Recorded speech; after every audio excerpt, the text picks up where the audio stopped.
Thank you, Gina. Well, this morning we are discussing major topics with Arizona Senator Kyrsten Sinema, from coronavirus to Senator Mark Kelly's historic win.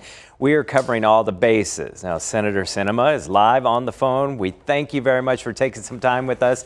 I want to get to the Sergeant Daniel Sommers Veterans Network of Support Act that you just signed into law. But before we get there, I have to ask you about the coronavirus here in Arizona. I know you've been critical of the handling here in the state, and as our cases continue to surge, how differently do you think this should be handled right now, and have you personally expressed this to the governor? You know, Javier, folks in Arizona have been hearing me talk about this since the middle of March, that we all have a role to play in slowing the spread. Now, Arizonans as individuals have a duty to limit gatherings with people outside our homes, wear face masks in public, social distance from each other. But we also are counting on the state to do its part to limit the spread. And as of right now, Governor Ducey still has not implemented a statewide mask policy. He hasn't closed indoor public areas where the spread is known to occur, like bars and gyms, and limiting the number of people inside spaces. And we really need that action. As I've been saying for several months now, it is better late than never.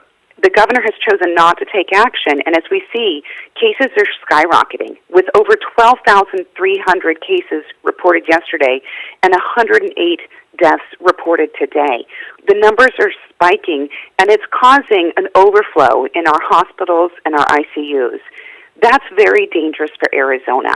And as I have long said, to control the virus, we both have to fix the economy and control the spread of the virus at the same time. We can't do one or the other. We must do them both together. It does have to go hand in hand. I know you're calling for a mask mandate, but currently about 90% of Arizona is under some sort of mask requirement. So at this point, with our cases already surging, would a mask mandate really make a difference? Well, I still think it would make some of a difference. We've seen in states that do have those statewide mandates that they're seeing higher compliance. But it's also important to think about the other things that are occurring in Arizona that increase risk.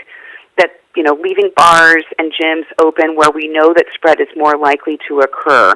We've got to take steps now, like we did in the early spring, to reduce the spread in those areas. With closing some of those businesses, bars and gyms, I know they look back to a COVID relief bill. It's been 9 months since Americans and Arizonans have gotten any help. We know 12 million Americans are on the verge of losing unemployment. 7 million Americans are on the verge of losing housing. Why is it taking so long for Congress to step in and help? Javier, I am so glad you've asked this question. As you and Arizonans probably recall, in early April, I wrote an op-ed calling on all of my colleagues on both sides of the aisle to put aside the partisan games and pass the next comprehensive relief bill. That was in April, and they still haven't done it. And the reality is, this is no surprise, that Washington is mired in political infighting rather than doing the hard work that it takes to just help Arizonans.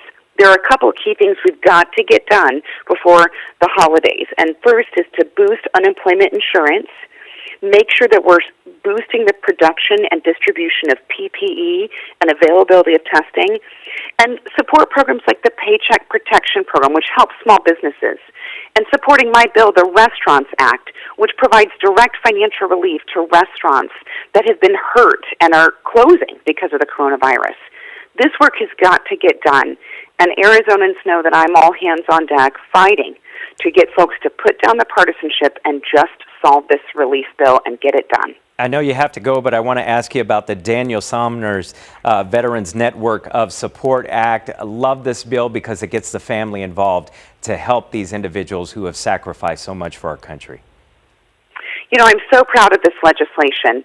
Since 2013, when we sadly lost Sergeant Daniel Sommers to suicide, I've been working with his parents to not only honor his legacy, but to ensure that we don't lose more veterans to suicide. President Trump signed our bill into law last week that ensures that the VA will work directly with family and loved ones of veterans who are exiting service to ensure that they have the resources and knowledge they need to provide support for veterans who are going through a difficult time. This way, veterans won't feel like they're alone. If they come home from serving our country abroad and feel lost or need help, this bill ensures that they have a support network to provide them the help they need. Thank you very much for taking some time.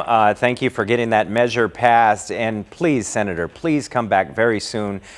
We have so much that we can continue to discuss as Arizonans are hurting. I'm looking forward to it, Javier. Thanks so much. Thank you.